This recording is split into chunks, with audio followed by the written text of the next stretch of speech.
Olá, mulheres de joelhos, estamos aqui para mais um capítulo, capítulo 5 de Mateus. Tem sido uma bênção na minha vida esses estudos e eu espero que esteja sendo uma bênção na sua vida também. Hoje nós vamos falar sobre as bem-aventuranças. Nós vamos entender neste capítulo tão rico, tão rico, tão rico, alguns direcionamentos para a vida cristã que Jesus está nos trazendo neste capítulo. Se nós analisarmos e estudarmos muito bem, nós vamos entender que aqui neste capítulo é como se fosse um resumo da vida cristã como ela deve ser. É olhando o nosso Jesus como o Messias, como enviado, como o rei, né, que foi enviado, que havia sido prometido, e nos mostrando como que este rei espera que nós vivamos a nossa vida cristã neste Novo Testamento. Vem comigo e vamos aprender muito mais sobre Jesus hoje.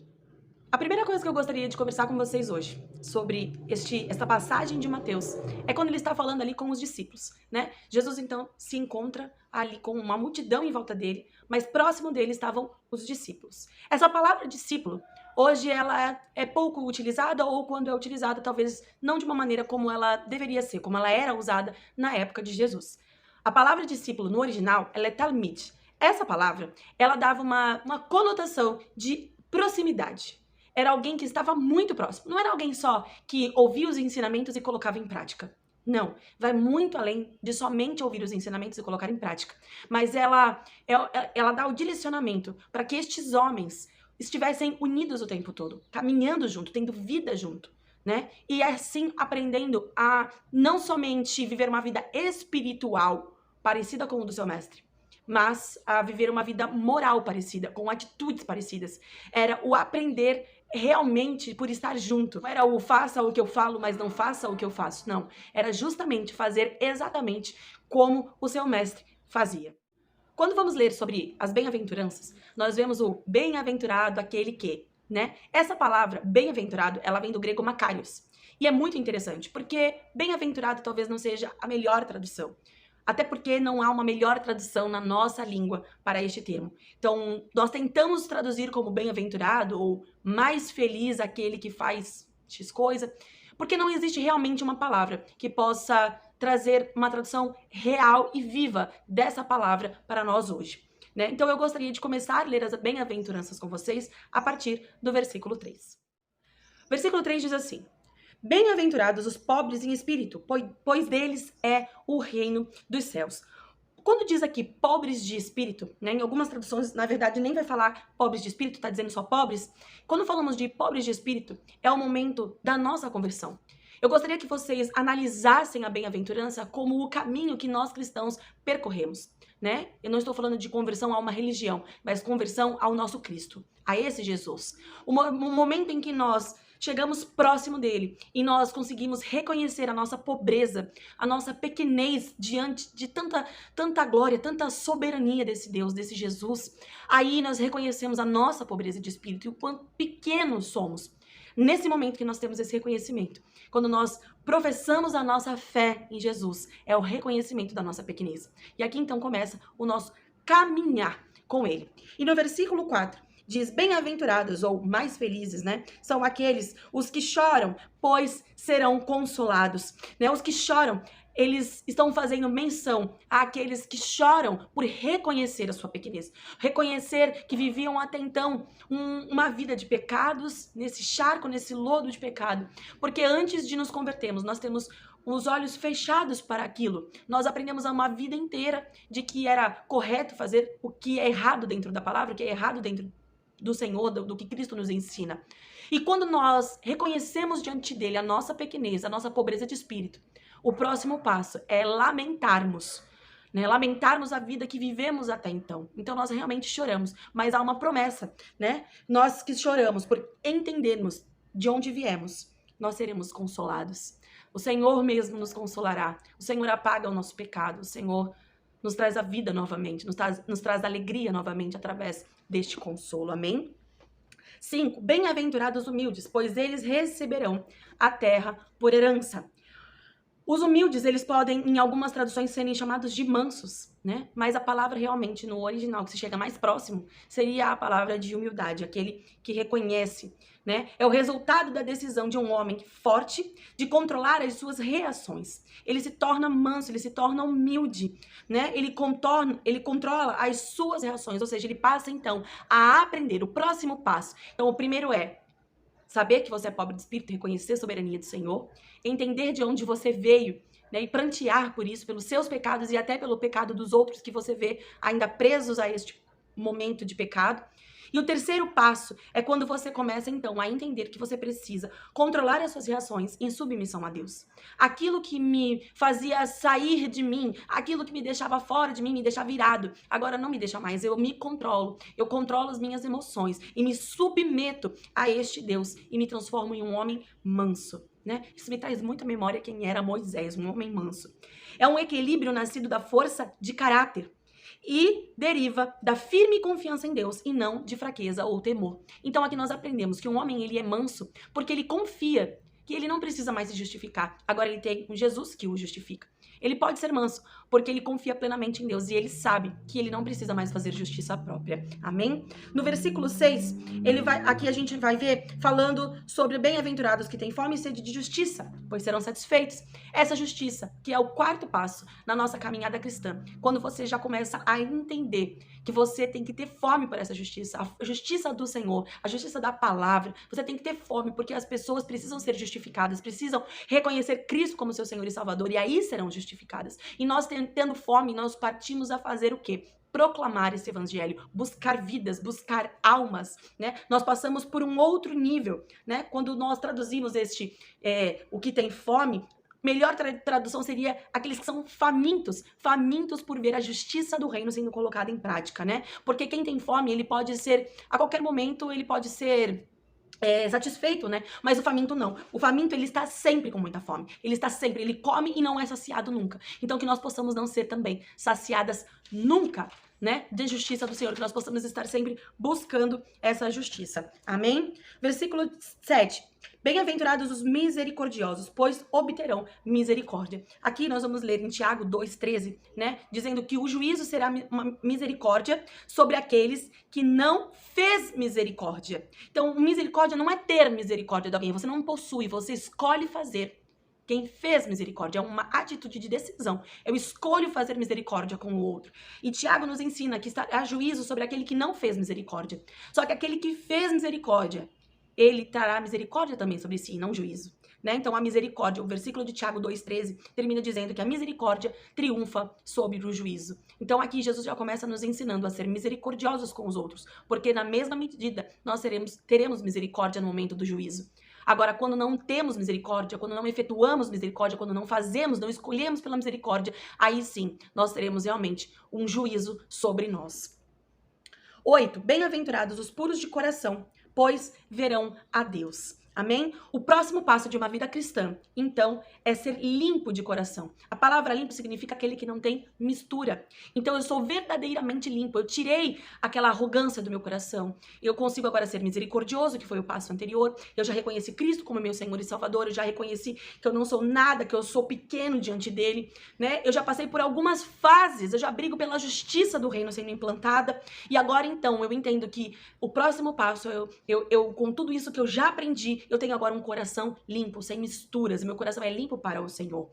E o coração, ele está falando aqui sobre alma, sobre a sede das emoções, desejos, paixões, impulsos, mente, pensamentos, né? Quando fala de coração, está falando disso. Então eu passo a ter as minhas emoções transformadas, eu passo a ter as minhas emoções limpas, os meus pensamentos limpos. Eu entro então numa nova profundidade com Deus, né? Então as bem-aventuranças, elas vão então desenhando como vai ser a nossa vida cristã a partir do momento que conhecemos a Cristo como Senhor e Salvador.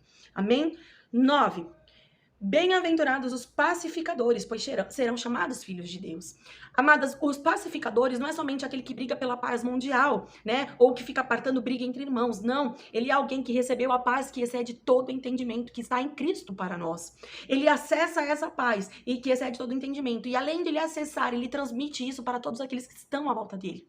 Amém? 10. Bem-aventurados que perseguidos por causa da justiça, pois deles é o reino dos céus. Esse talvez não aconteça com todos, talvez nem todos venhamos a ser, né, perseguidos por causa da justiça do Senhor, por causa da palavra do Senhor, por causa do reino, né? Bem-aventurados, 11, serão vocês quando por minha causa os insultarem, os perseguirem, levantarem todo tipo de calúnia contra vocês. Alegrem-se e regozijem-se, porque grande é a sua recompensa nos céus, pois da mesma forma perseguiram os profetas que viviam antes de vocês. Talvez você não passe, ou talvez você passe, mas caso isso venha acontecer, eu quero que você já saiba de agora que é motivo de alegria, não é motivo de tristeza. Não é fácil passar por perseguição e calúnia, mas lembre-se, você pode ser manso, porque agora você tem um Deus que te justifica. A partir do versículo 13 até o versículo 16, aqui nós vemos falando sobre sermos o sal da terra, a luz do mundo. E eu gostaria que, eu não preciso falar muito sobre isso, o sal ele dava sabor, e além de sabor, ele era um conservante da época. Então, quando nós somos chamados de sal da terra, nós damos sabor a este mundo, mas também trazemos essa conservação. Nós conservamos o mundo em alinhamento com o Senhor. Nós precisamos nos olhar dessa maneira. E quando ele diz aqui que somos a luz, ele está falando como poder esconder uma cidade que é construída em monte, né? Ele está nos comparando com isso, pois uma cidade ela é iluminada, em cima de um monte não tem como nós sermos escondidos. Ele tem prazer em que sejamos essa luz para iluminar, e por isso ele nos coloca em lugar de honra.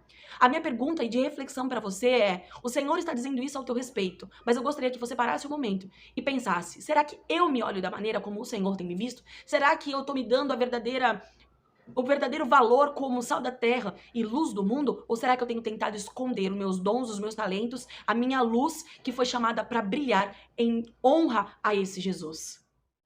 Após Jesus nos trazer todos esses parâmetros de como ele gostaria que nós vivêssemos a nossa vida cristã, ele então começa a falar sobre a lei. Engana-se aquele que veio pensando que Jesus não veio viver a lei ou veio trazer por meio da graça uma afrouxadinha de lei. Não, não, não, não. Nos próximos versículos nós vamos ver Jesus ainda apertando a lei. Acompanhem comigo. A partir do versículo 21, nós vamos ver então o Senhor falando, dando algumas instruções, fazendo este comparativo da velha aliança com a nova aliança, né? Então ele já nos ensinou, nos deu um parâmetro de como viver a vida cristã, e agora ele começa a dizer, lembra na velha aliança, agora é diferente. Então ali nós começamos a ver, não matarás. Antigamente dizia, não matarás, fazendo referência ao que falava no Velho Testamento. Mas agora eu direi para vocês, não chame nenhum irmão de louco. Não é só não matar, propriamente dito, é não matar nem com a palavra. Nem com a palavra você vai matar o seu irmão.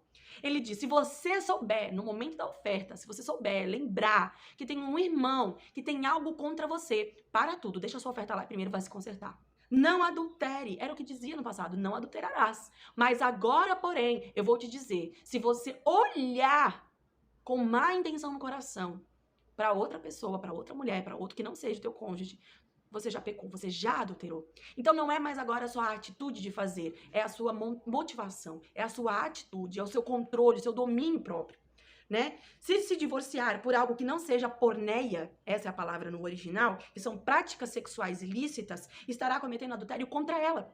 Algumas traduções vão dizer que fará com que ela cometa adultério, mas no original, aqui ele estava dizendo, se você se separar da sua mulher por algo que não seja algo ilícito sexualmente falando, você está adulterando ela. É você, e a palavra adulterar é muito interessante. A gente para analisar essa palavra está dizendo para mim, para você, que é mudar o original. Ou seja, você está mudando o original que o próprio Deus criou nessa mulher. Você está adulterando, é como uma gasolina adulterada. Você está mudando a fórmula dela. Você está misturando nela algo que não fazia parte.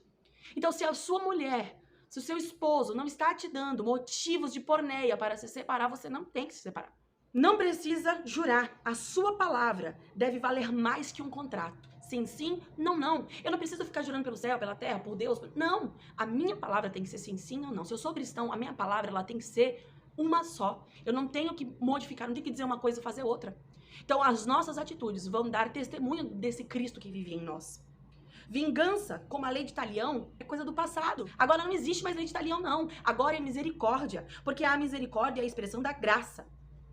Lembra-se do que nós falamos sobre ser misericordiosos nas bem-aventuranças no versículo 7?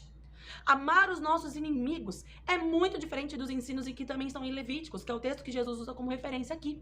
Nós precisamos amar os nossos inimigos, porque ele diz que amar aquele que nos ama é muito fácil, isso até os outros fazem.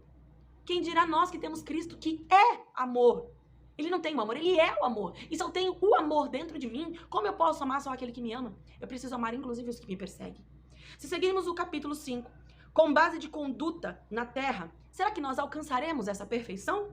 Eu queria deixar essa pergunta para ti, porque aqui, no final do versículo 5, quando está falando sobre o amor dos inimigos, ele diz assim, até os pagãos fazem isso, né, de amar aqueles que os amam.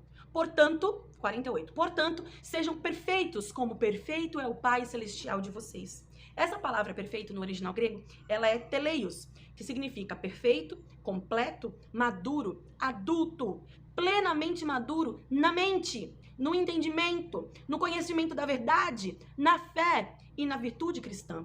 Ou seja, se nós aprendermos a viver as bem-aventuranças do dia que nós conhecemos a Cristo, colocar tudo isso em prática, se nós aprendermos a ser misericordiosos, né? Se nós aprendermos, como fala aqui, lá no versículo 38, eu quero ler isso com vocês. Vocês ouviram o que foi dito, olho por olho, dente por dente. Mas eu digo, não resistam ao perverso. Se alguém o ferir na face direita, ofereça-lhe também a outra. Se alguém lhe quiser processá-lo e tirar de você a túnica, deixa que a pessoa leve a capa também. Misericórdia do outro. Se nós conseguirmos não adulterar, se nós conseguirmos não matar e chegarmos ao final dessa caminhada, que é nos ensinado no capítulo 5, colocando tudo isso em prática, nós então seremos perfeitos como o Pai Celestial é. E esta perfeição se chama maturidade. A palavra teleios, perfeito, completo, maduro, adulto. Se você quer aprender a ser espiritualmente madura, minha irmã, ou se você quer saber se você já alcançou a plena maturidade em Cristo, pare um pouquinho esse vídeo, analise tudo que nós falamos aqui. E pare para analisar, será que se me pedirem a capa, eu consigo dar a túnica também? Será que se me derem um tapa no rosto, eu consigo virar o outro lado, sendo misericordiosa, mansa e entendendo que a minha justiça vem do Senhor? É isso que nós precisamos entender, é isso que nós precisamos buscar. Essa palavra teleios, ela é um adjetivo de telos, que significa objetivo ou propósito concluído, aquilo que chega ao seu fim. A palavra do Senhor nos diz que quando éramos crianças, agíamos como crianças, falávamos como crianças, mas quando atingimos a estatura de varão perfeito, ou seja, a maturidade espiritual, eu passo a agir como maduro espiritual. Se você, minha irmã, quer saber se você já é uma mulher madura espiritualmente, ou se você quer desejar chegar nessa estatura de varoa perfeita, eu digo a você, assista novamente esse vídeo. E fale com o Senhor que você deseja colocar em prática na sua vida. Porque você quer ser esse tipo de cristã que o Senhor espera que você seja. Amém? Vamos orar? Senhor, nosso Deus e nosso Pai, em nome de Jesus nós te agradecemos por essa palavra maravilhosa que veio de encontro ao nosso coração, Pai. Senhor, se nós não somos maduras, se nós ainda não alcançamos, Senhor, essa estatura, ensina-nos através da Tua palavra, Senhor, a alcançar, a ser perfeitas como Tu és, Senhor Deus. Que essa palavra se faça viva em nós, Pai. E eu te peço, Senhor, aquelas que já são maduras, que elas possam ter entendimento disso e possam, Senhor, ensinar outras a chegarem neste nível de maturidade. Que nós possamos ser usadas, Senhor Deus, para fazer discípulo, porque é isso que o Senhor deixou para nós. Ide pelo todo mundo, pregai o evangelho, fazendo discípulos. Que nós possamos, Senhor, ter vários talmides junto conosco, Senhor Deus. Que nós possamos, Senhor, transbordar esse ensinamento na vida de outras mulheres, Senhor. Que esse ensinamento não pare em nós, Senhor, mas que ele seja, Senhor, levado, alavancado, propagado, Senhor, em nome de Jesus, Senhor. Quantas mulheres, Senhor, têm sido, Senhor, paralisadas por falta, Senhor, de ensinamento. Que hoje, Senhor Deus, nós possamos ser usadas, transformadas para sermos usadas em mulheres, Senhor, que atingiram esta maturidade em Ti, Pai, em nome de Jesus. E nós já queremos Te agradecer, Papaizinho querido, porque sabemos, Pai, que através deste ensino nós vamos crescer em graça e em conhecimento, Senhor. E poderemos, Senhor, então ser usadas para transbordar de Ti em outras mulheres, como é da Tua vontade, em nome de Jesus. Obrigada, Pai. É uma honra estar contigo nesses estudos, Senhor Deus. Obrigada, em nome de Jesus. Queridas, Deus abençoe vocês e até o próximo estudo.